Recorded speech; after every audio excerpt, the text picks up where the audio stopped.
কঠোৰ সংগ্ৰামেৰে স্বাৱলম্বী হোৱা অসমৰ একমাত্ৰ মহিলা সোণাৰী মণি বৰদলৈ কাহিনী বহুতৰ বাবেই অনুপ্ৰেৰণাৰ উৎস। যোৰহাটৰ ১ নং সোণাৰী গাঁৱৰ বাসিন্দা সঞ্জয় কুমাৰ বৰদলৈ পত্নী মণি বৰদলৈ ১৯৯৯ চনৰ পৰাই এই পৰম্পৰাগত বৃত্তি গ্ৰহণ কৰে। সোণাৰী বৃত্তিত সাধাৰণতে পুৰুষৰ আধিপত্য দেখা যায়। মণি বৰদলৈৰ স্বামীৰ পৰিয়ালেও বংশানুক্ৰমিকভাৱে এই বৃত্তিয়ে অৱলম্বন কৰি আহিছে। ২০০৬ চনত তেখেতে নিজৰ গহনা ডিজাইনৰ পেটেণ্ট কৰিবলৈ আৰম্ভ কৰাৰ প্ৰচেষ্টাৰ সময়ত বহুতো বাধাৰ সন্মুখীন হয়। সেই সময়ছোৱাত ব্যক্তিগত জীৱনতো বিপদে তেখেতক আৱৰি ধৰিছিল। তেখেতৰ বাইক দুৰ্ঘটনাত পতিত হৈ শয্যাগত হয় আৰু লগতে সেই সময়তে তেখেতে মাতৃত্বৰ নতুন অধ্যায়ত প্ৰৱেশ কৰে।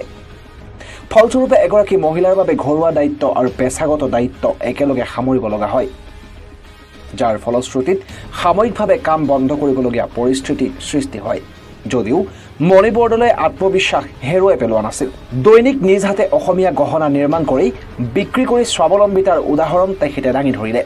বিহুৰ বাবে পূৰ্ণ প্ৰস্তুতি চলাইছে মহিলা সোণাৰীগৰাকীয়ে। মহিলা সোণাৰীগৰাকীয়ে কয়, অসমীয়া গহনাৰ উৎপত্তি যোৰহাটত হৈছে। অসমীয়া গহনা অসমৰ লোক সংস্কৃতিৰ এক অভিন্ন অংগ।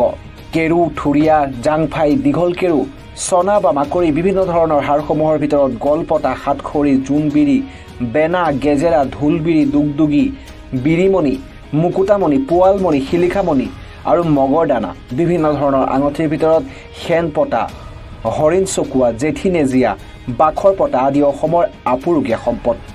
এনেধৰণৰ আপুৰুগীয়া সম্পদ প্ৰতিদিনেই তৈয়াৰ কৰাত ব্যস্ত হৈ পৰিছে মণি বৰদলৈ। এডাল হাৰ তৈয়াৰ কৰিবলৈ মণি বৰদলৈক সময় লাগে ২ পৰা ২.৫ ঘণ্টা সময়।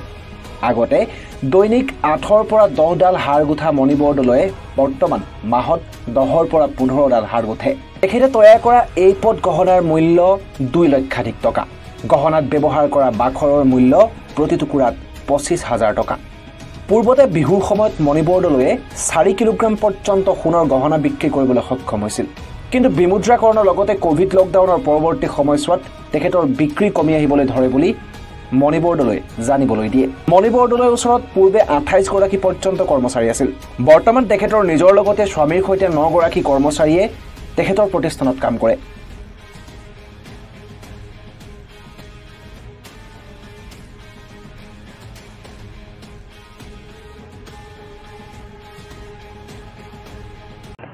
এইটো ক্ষেত্ৰত প্ৰভাৱিত হ'লোঁ একচুৱেলি আমাৰ এইটো ব্যৱসায়টোৰ প্ৰতি আমি ইমান আগ্ৰহীত নাছিলোঁ এইটোৰ ওপৰত, কিন্তু মই কিছুমান পাৰিবাৰিক সমস্যাৰ কাৰণে এই গহনাৰ লাইনটোত আহিবলগীয়া হ'ল। যে সেইটো সময়ত কোনো চাকৰি বাকৰিটো সেইটো নাপালোঁ। নোপোৱাৰ কাৰণে আপোনাৰ মোৰ হাজবেণ্ডৰ ঘৰত আছিলে, পূৰ্বপুৰুষৰ পৰা চলি আহিছে মোৰ হাজবেণ্ডৰ ঘৰত। ঠিক তেওঁ কৰিবলৈ ল'লে। তেওঁ কৰিবলৈ লোৱাৰ পৰা তেওঁক দেখিয়ে মই কৰিবলৈ ল'লোঁ। যে তেওঁ অকলে কৰিলে খুব কষ্ট হয় বা বহুত সময় লয়। প্ৰত্যাহ্বানবোৰ কেনেকুৱা পাইছিলে বাৰু ধৰি লওক? প্ৰত্যাহ্বানবোৰ কেনেকৈ বুজাম? অত্যন্ত প্ৰত্যাহ্বান। ইয়াত আমি প্ৰতি খোজোতে আগবাঢ়োতে আমি মানে ধৈৰ্য লাগিব, সাহসো লাগিব।